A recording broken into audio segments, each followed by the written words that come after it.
Hello, everybody. Welcome, welcome. Thank you for joining me on, if you're in the UK, what is actually a reasonably sunny afternoon. So thank you for spending your Thursday afternoon with me. We'll give it a couple of minutes for people to join, and then I will get underway with quick introduction, and then we will dive into the webinar. Can see plenty of attendees coming on in, so I hope everyone is having a wonderful, wonderful day, a lovely week so far. And if you're UK based, you're looking forward to the bank holiday weekend, a little bit of sun coming up in the next week or so. Fabulous. I will kick off with a bit of an introduction to myself. My name is Liv Day. I'm client partner here at Digital Loft, so I'm very much an SEO through and through. My previous role was SEO lead. And I've got a little bit of a bugbear with the SEO industry. I think if you've seen me speak before, you might have also followed me on LinkedIn. You may have got to understand that a little bit. That I think a lot of people in the SEO industry have been going about things a little bit the wrong way. Maybe a little bit of a giveaway on my screen there. I first delivered this talk at Brighton SEO a couple of weeks ago. Got a really, really nice reception to the talk, some lovely feedback, and some also really interesting follow-up questions from the audience afterwards. So do let me know in the chat if you've got any questions. Likewise, if ever anything happens with my internet, my sound, I'm trialing a new microphone, which is a bit of a bold one from me, but I am on my own on this webinar. So I always have that paranoia that internet or technical problems will fail me. So anything happens, shout at me in the chat. Wonderful. I think that is plenty of attendees that I can see in here. So I will dive right in and get started. And what we're really going to talk about over the next half an hour or so, I don't think I'm going to take all of your time with this webinar, which means you will either get some time back in your sunny afternoon or you'll get a bit of extra time for questions, is a conversation that I really think pretty much every SEO has faced in the last kind of 12 to 18 months. And that is that undeniably organic traffic is down. We're facing a lot of conversations, a lot of questions, perhaps, often from those senior stakeholders. So, what I'm really going to do over the next kind of half an hour or so is tell you how we're going to have those conversations, really take control of the situation again, and navigate some of those perhaps trickier conversations with senior stakeholders about traffic being down. And I want to start by saying we're in a new normal here. Organic traffic is down, organic click-through rates are down, and zero-click searches are up. I don't know if people have been keeping up to date with Google I/O over the last kind of couple of days or so. I've released a lot of new updates to all of Google's platforms and products, of course, including search. We are seeing plenty of advancements in the AI functions within search. We're seeing an expansion of the search box to be able to include more detail, to upload images, files, documents, things like that. So very much a new normal that is going to continuously be evolving. And as part of this new normal, everyone's in panic mode, including this little penguin guy here. And I've included an asterisk and a little bit of a caveat when I say everyone, because this is a bit of a differentiator of everyone who's in panic mode at the moment. I think are generally the people who don't necessarily understand, the people who don't necessarily know what's going on with SEO right now, or perhaps never got what it was we were trying to do in the first place. I logged on to X this morning for the first time in quite a long time, understandably so, and saw a tweet from someone going, okay, so I guess that means that brands just don't need a website anymore. Like having a website is just completely pointless. And that's the kind of panic mode that we're really having to navigate as SEOs. And this panic mode is leading to a lot of flawed assumptions. Usually, not always, but often from the people above. So if you're working in an SEO role, that might be a CEO, a founder, sometimes a CMO who's not that kind of digitally focused. And that can lead to questions like, we need to recover this traffic that we lost ASAP. They might be saying, this one's a personal attack, let's stop investing in SEO and spend more on PPC.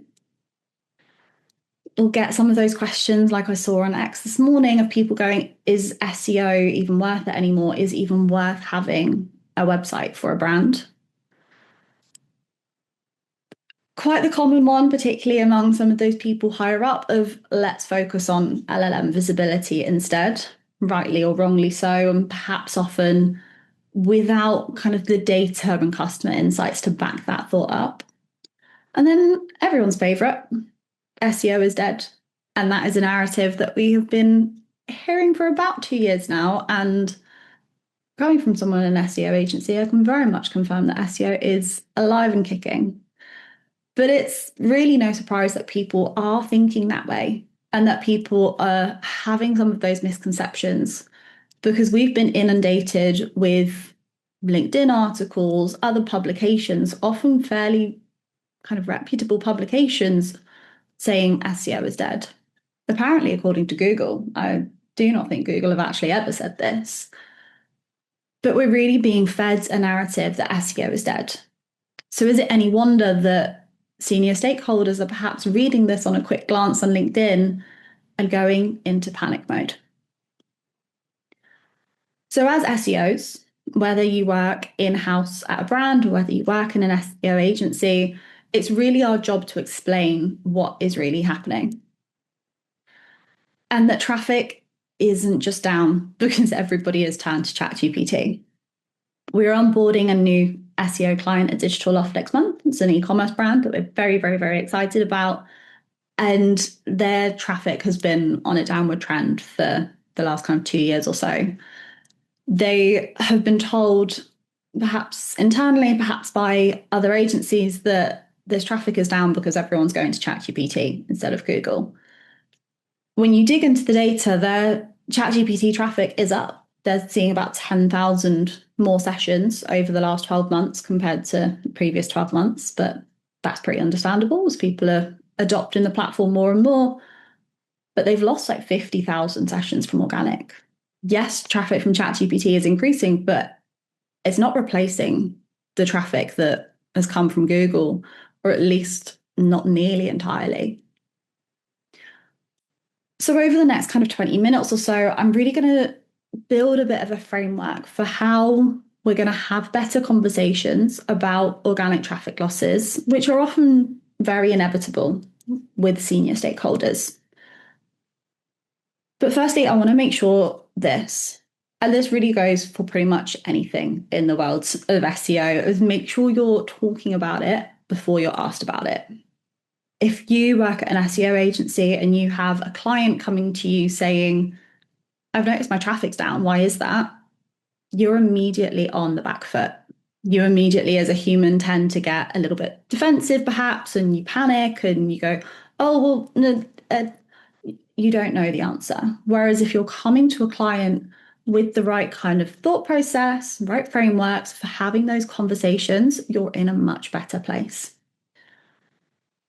So you want to be talking about questions like, is revenue down alongside organic traffic? You want to talk about which pages or sections of a site have lost traffic. Then you can talk about perhaps why we've lost some of that traffic before finally going on to exactly what needs to happen next, if anything.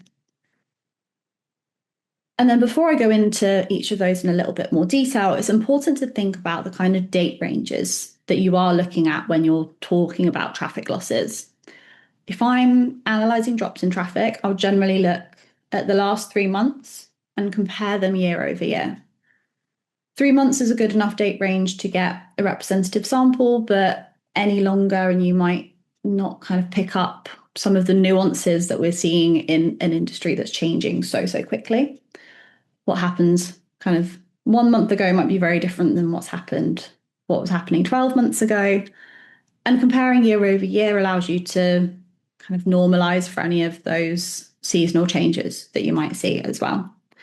I also really recommend comparing across platforms, making sure your analytics is really accurate, which we'll talk about a little bit later on, but not just using one source of data. So comparing traffic drops or gains between Google Analytics, Search Console, any other data sources that you have. So let's dive into those 4 questions in a little bit more detail. The first thing you really want to talk about is revenue down alongside traffic? Now, I posted promoting this webinar on LinkedIn yesterday, and I started my post with the phrase, the SEO industry has a hangover. And what I think we're really feeling with a lot of these questions that we're having is the after effects of building an industry on traffic. Because we quite often, SEO agencies, they've given us quite a bad name over the years, have created blog content after blog content after blog content, shouted about all of the amazing traffic that we've seen, and then said, okay, our job's done, goodbye. And for too long, nobody really asked, well, if traffic is up, why isn't revenue? Because you can guarantee that a strategy that is just producing an endless stream of blog content was only ever going to get you traffic. And that traffic now is disappearing thanks to AI. So no one at that point was asking, well, if you're getting me all of this traffic, what does it actually mean? What money is it making me? And just as back in the day, we should have been realizing that more traffic doesn't equal more revenue. What we need to be aware of in this day and age is that less traffic does not always equal less revenue. Which is why at Digital Loft, we really take care with the reporting that we do, because SEO progress is not the same as SEO success. We are very, very big believers that the only true measure of success of an SEO strategy is revenue, or some kind of revenue adjacent metric like transactions, SQLs, form submissions, something like that, that is generally going to lead to revenue anyway. Anything else is just progress. Obviously, we still want to pay attention to things like keyword rankings and traffic, but they're not making you money on their own.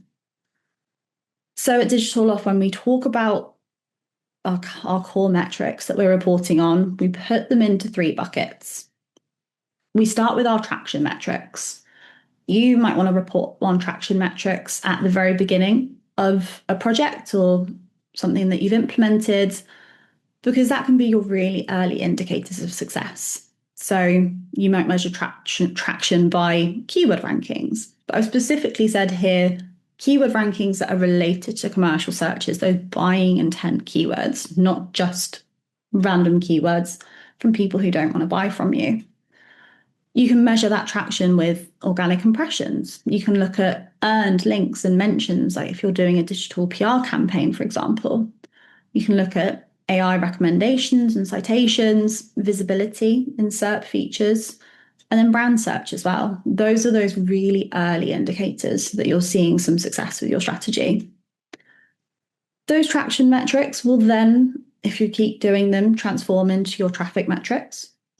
So that looks like traffic that wants to buy from you. Again, not just any old traffic, not traffic to a blog page that's kind of very tangentially relevant, but traffic that wants to buy from you. And on a similar vein, a share of buying search. You can also measure traffic looking at LLM referrals, branded clicks, or clicks from merchant listings as well. But again, on their own, these two groups of metrics are not going to make you money, which is why they always need to roll up into those transaction metrics. So things like organic revenue, transactions, SQLs, any other core conversion metrics that you have, those are always going to be the only real measure of SEO success. Anything else is just progress. Great progress, nonetheless, if it's that kind of right intent, but just progress. So what you might want to look at is how organic revenue is actually changing year over year. And this is a Google Analytics screenshot from one of our clients at Digital Loft. And you will notice that that traffic is down year over year. their organic search traffic is down by about 15% year over year. And we don't mind. We don't care. The client doesn't care. They have not asked us difficult questions about this because their revenue is actually up.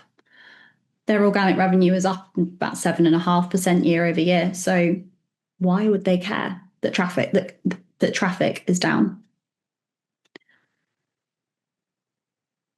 And this really comes down to a core principle that I think we ignored as an industry for far too long. And that is that not all traffic wants to buy from you. In fact, probably very little if you've been following that kind of information heavy content strategy for so long. And I really like the example of how to tie a tie. And I want to picture, whenever I'm thinking about user intent, I want to picture a specific person in mind of who might be making that Google search at that particular time. So if I think about how to tie a tie, I am picturing it's a wedding day. There is a best man who is in absolute panic mode. There are guests arriving, the bride is on her way, and he is there with a tie in his hand going, crap, I have not tied a tie since I was at school. And he is running to Google to go, oh my goodness, I need to tie a tie as soon as humanly possible.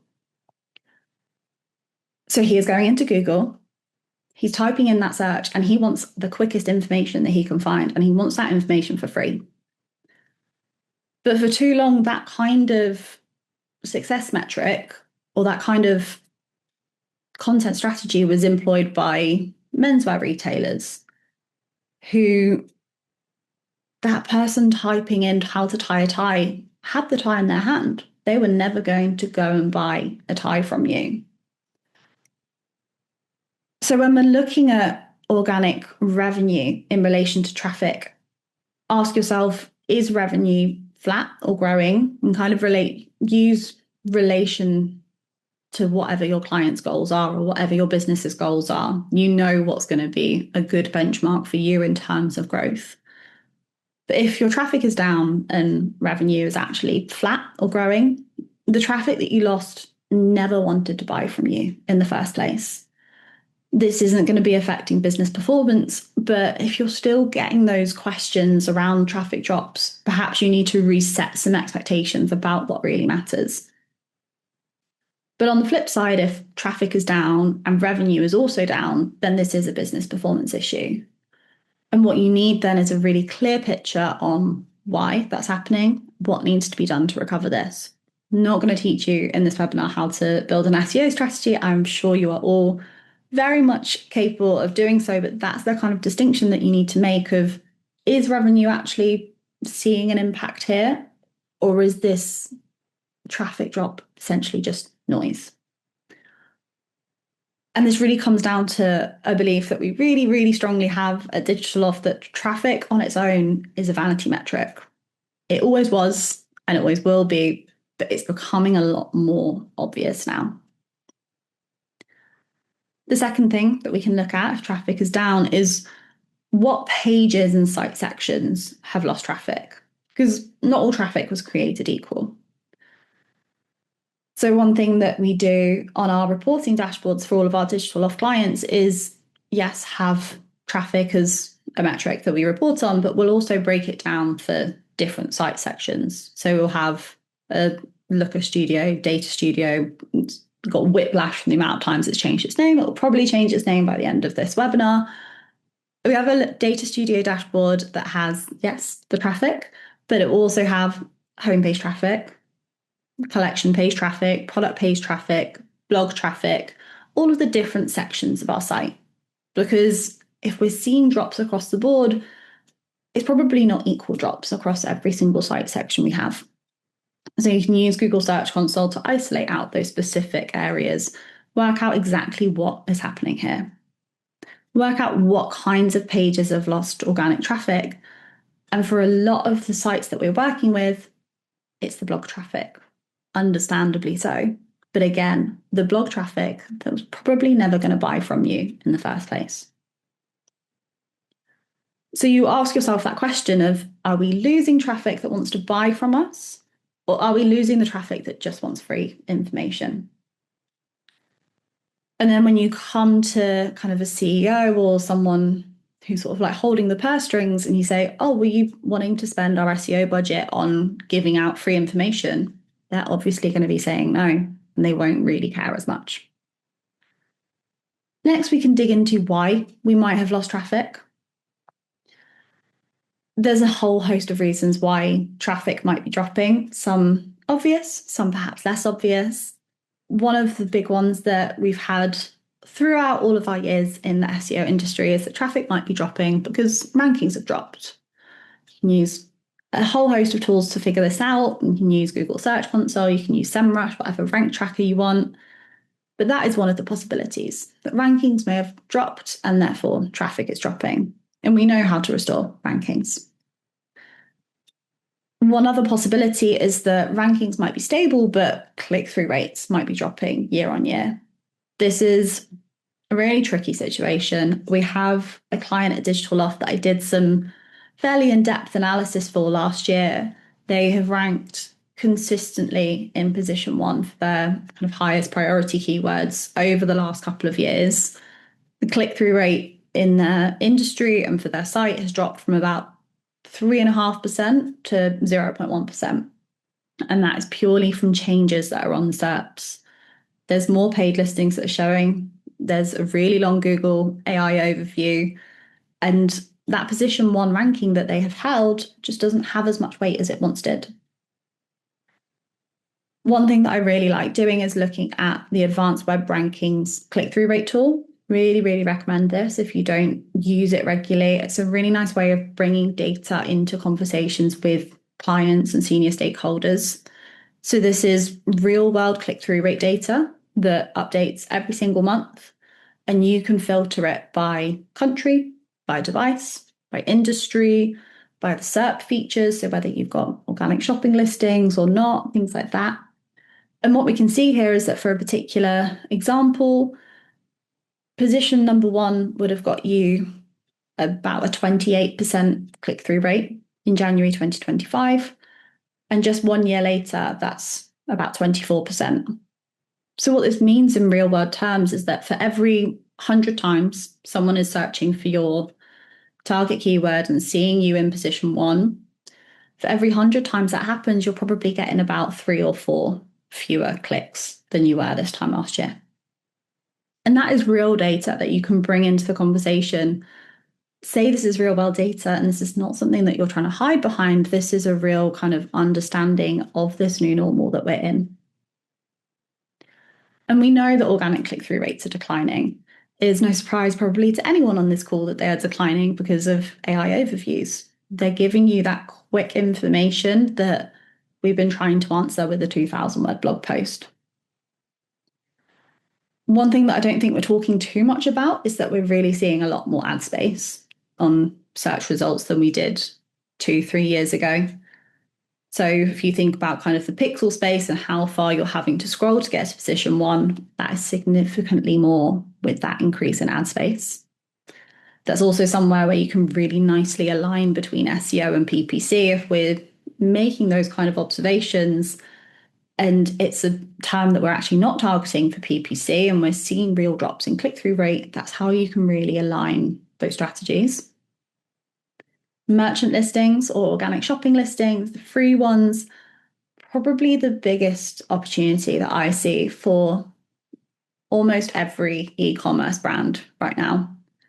Again, we've had clients that have consistently ranked in position 1 for an e-commerce term and seen wild drops in click-through rate because we now see these organic shopping listings showing very, very often above that position 1 ranking. I've been working on a strategy for a client on this just today. It is very much not an entirely different ballgame, but very much a separate strategy that you need to have compared to your organic visibility. Often the brands that are really visible in traditional search are not the ones that are most visible in those organic shopping listings.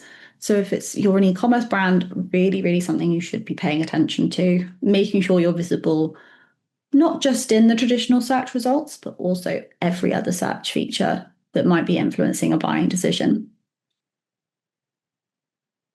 And we're seeing more zero-click searches. I said it right at the beginning, and there is, again, data to back this up. So in March 2025, about 43.5% of Google searches in the UK and EU clicked on an organic result, whereas a year before that was 47%. People were just clicking through less and less. But again, was that ever the traffic that wanted to buy from you, or is that just people trying to get free information? And again, this comes back to the how to tie a tie example, that a lot of searches can really easily be answered on the SERPs, and the SERPs are doing a much better job. If someone is searching how to tie a tie, going back to our panicked best man at a wedding, he does not want to read a 2,000-word blog post. He never, ever did. He wants to be able to put his phone down. He's using two hands to tie the tie. He wants a video, so he might go to TikTok instead. He might go to YouTube instead, or he might still use Google and look at an image that's going to help him tie his tie, rather than a 2,000-word blog post that I guarantee included headings like, what is a tie? And what is the history of a tie? That was just created under a very vague kind of notion of topical relevance that we understand a lot more thoroughly now. And again, we're seeing so many more searches answered on the SERPs. We've been, for years as an industry, trying to write, again, 2,000-word blog posts for something that could have been answered in really a sentence. And Google's AI overviews are doing a much better job of answering that question than our really long blog posts ever were. But again, the people looking for that information perhaps were going to buy a boiler one day. They're doing that initial research, but they're much further removed from that sales funnel. And as I hinted at before, that searcher behavior is also changing. We have so much more choice now as consumers than we did 4-5 years ago. Going back 5 years, pretty much our main and only channel of searching was Google. Now we can go to TikTok for recommendations. We go to YouTube. We use AI. Part of my job, I spend far too much time in Looker Studio, and my ChatGPT search history is just endless stream of me going, this chart is broken. How do I fix it? Or how do I get this information to present the way that I want to? Why is this not working? It's an endless stream of frustration, but it answers my query so much better than Google ever did. Those were searches that 4 or 5 years ago I was going to Google with and being really frustrated that I wasn't getting the right answer. But again, there was never a purchase intent there.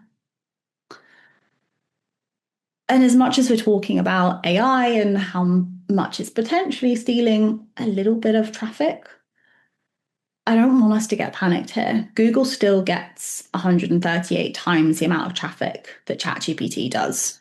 Even Bing is still getting a significant amount more traffic than ChatGPT, even DuckDuckGo. People are still using Google, but it's really key to understand exactly how they're using it and how it fits into your buyer journey. And then one other thing that we can look at in terms of cancelling out some of that noise is how branded organic traffic is changing, or perhaps non-branded traffic. I have lost count of the amount of times that I have gone to a client and said, oh, we've seen really big spikes in traffic over the last week. And they've gone, oh yeah, we did an influencer campaign, or we launched a TV ad for a week. And they just so happened to forget to mention it to their agency.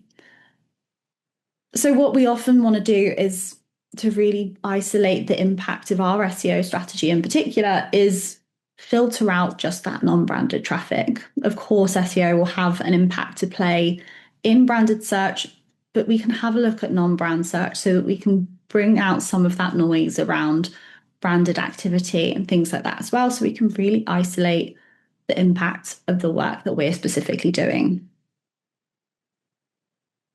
And then finally, we want to talk about what needs to happen next. Sometimes that may be nothing. Sometimes you may have gone through these 3 questions and gone, actually, you know what? We are just fine. But one thing we do need to accept is that most lost traffic is not coming back, and we probably don't want it to. So I've put together a little bit of a framework on exactly what happens next after these conversations, a bit of a summary of what we've just talked about. So the first scenario that we face is that we're seeing traffic drops, but we're actually seeing no drop in revenue. That's your best scenario. If you're seeing traffic drops but no revenue loss, you're really not having a business impact. But if you're continuing to get some of those questions from senior stakeholders, you might want to change how we report on that SEO success. Perhaps pivot from traffic to those more transactional and revenue-based metrics. It becomes a lot more difficult for senior stakeholders to argue if you're saying, well, no, your revenue is increasing. The next scenario might be we're seeing traffic loss and ranking drops in conjunction with that. And that's our more kind of typical SEO traffic loss scenario. We're seeing a lot of shifts over time in terms of search intent and what Google is rewarding. I see a lot of SERPs that I spend a lot of time in being very, very volatile at the moment. So you really want to determine exactly what's caused this, recover your rankings, figure out exactly what it is that Google is rewarding now, not what they were rewarding a year ago when you first wrote that piece of content and you're still hoping it's going to rank. Really understand exactly what Google is ranking now and what it's rewarding. The next scenario might be that you're seeing traffic losses, your rankings are stable, but click-through rates have just absolutely gone through the floor, which is the example that I said about with one of our clients before. It's a tricky situation. It's not the ideal one. There's an element to which we just have to deal with it, but you can definitely compensate. So you can compensate for this by increasing the overall volume of organic traffic that wants to buy from you. So really focus in on terms where you're not in that position one spot. You might have some longer tail keywords where you're ranking in position 5 or 6. Bringing those into the top 3 or top 1 position can be really, really valuable. Rank for a higher volume of keywords. So perhaps if you've been working on a site for a long time, refresh that keyword research. People might be searching in different ways now. There might be a different way of wording something that you've not considered. So you can rank for a higher volume of terms. Make sure you're increasing visibility in those commercial intent SERP features. So particularly if you're in this kind of scenario and you're an e-commerce brand, if you're not visible in those free organic shopping listings, absolutely prioritize making sure you are. They get a really high click-through rate, they convert really well. I, for one, as a shopper, am always clicking on them from search results to make sure you are visible there. And then finally, get yourself featured in any other third-party results on page 1. I'm seeing quite often for a lot of clients we work with real mixed SERPs. So for a target keyword, having a real mix of commercial intent pages and then also more roundup listicle style articles. For example, if you're searching mattresses or cooling mattress, you might see a combination of product pages and category pages, and then also the independence roundup of the best mattresses. So have a look at what else is ranking on that first page of Google and see what you can do to get yourself there. Usually digital PR will be the answer here. And then finally, if you're seeing traffic growth but revenue loss, that's probably where you want to be asking yourself some questions. If you are seeing traffic growth but a drop in revenue, have another look at your strategy. Understand exactly where that traffic growth is coming from.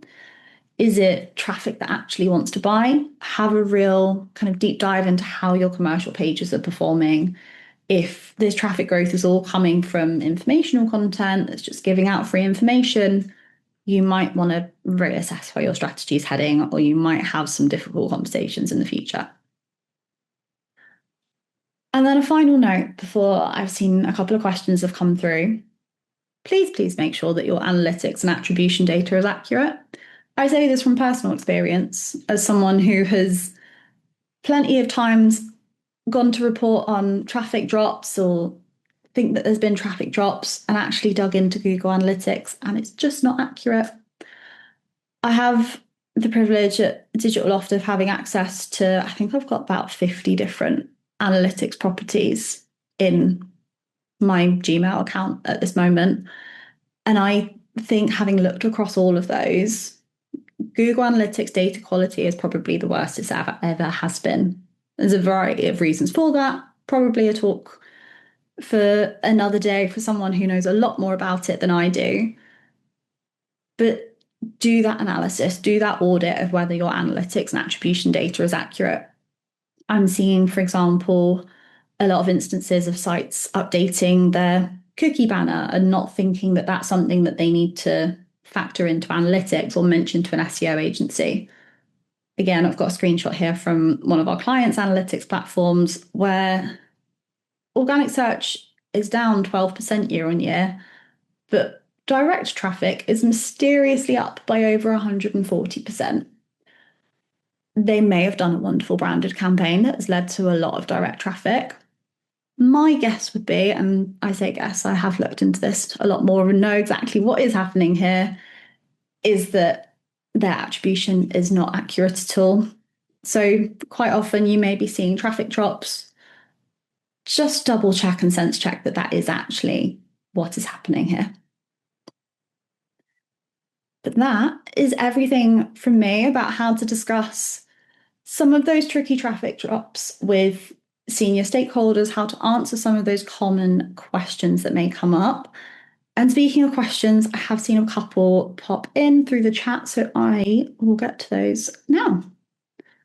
Thank you, everybody, for joining. Let me get those questions up. First question of which is better out of advanced web ranking or similar web? Similar web is not one that I've used too much. Advanced web ranking I have used quite extensively. That is probably the answer that I would give, but have not used similar web too much to give a full kind of analysis. But I really do like advanced web ranking, particularly for that click-through rate analysis tool. But absolutely give both a try, see what works for you. I think that is a lot of the way that things are going, is that a lot of SEO platforms and software will do a lot of the same thing. It's mainly down to personal preference. Had another question of, should revenue from direct traffic be factored into the evaluation of SEO success? And I think that builds on really nicely from the analytics point that I had before. The main measure of SEO success, I would always say, is organic. So that organic channel, if you're using GA4, whether it's the organic search, organic shopping, a combination of both is usually what I would do if it's an e-commerce brand, for example. But I would also always keep an eye on direct as a channel for a couple of different reasons of making sure that the attribution is right. If you're seeing SEO kind of drop or the organic channel dropping or a little bit stagnant, but your direct is absolutely flying, that's a really good indication that perhaps those GA4 metrics are really underselling you. So having an awareness of what's going on. I will also often compare SEO growth to overall site-wide growth. So I can say, even in times where it's been particularly difficult, where I can say SEO organic traffic has grown by 1%, but actually site-wide everything else is down by 10%. It's a really good benchmark for what exactly success looks like. So I wouldn't necessarily just report on direct traffic on its own as an evaluation of success, but I definitely think take it into account as well. And then final question that we've had come in is, what are the most accurate analytics platforms that are cost effective? It's surprisingly, or maybe less surprisingly for those who spend a lot of time around Google would be the least accurate. I don't have the best answer for this one, annoyingly. I think the vast majority of our clients at Digital Loft use Google Analytics and other Google platforms. It, in theory, should absolutely be the best. in practice, I think particularly in this day and age, I think since consent mode updates have come in over the last couple of years, it's got a lot worse. There are some very, very good Google Analytics experts and freelancers out there who can make it work as good as it possibly can and make it be accurate. I would always stick with Google. I've not had experience with other kinds of analytics platforms, but also just cross-referencing your data. So what I'll often do is Google Search Console, I trust generally more than Google Analytics. So have a combination of reporting, of cross-referencing Google Analytics with Google Search Console, but then also things like Shopify data, CRM data, any other internal data that a client might have as well, to really understand overall kind of revenue and traffic volumes, and also get to understand attribution a little bit better. Wonderful. That was my very last question. So I will wrap it up there, let everybody get another 20 minutes back of their afternoon. Recordings will be sent out after this. This has all been recorded, so you'll get an email, and also anyone that's missed it will get it across as well. My name's been Liv Day. More than welcome to contact me on LinkedIn, or my email is oliviaday@digitaloft.co.uk. But yeah, thank you very, very much for joining, and have a gorgeous afternoon, everybody. Thank you.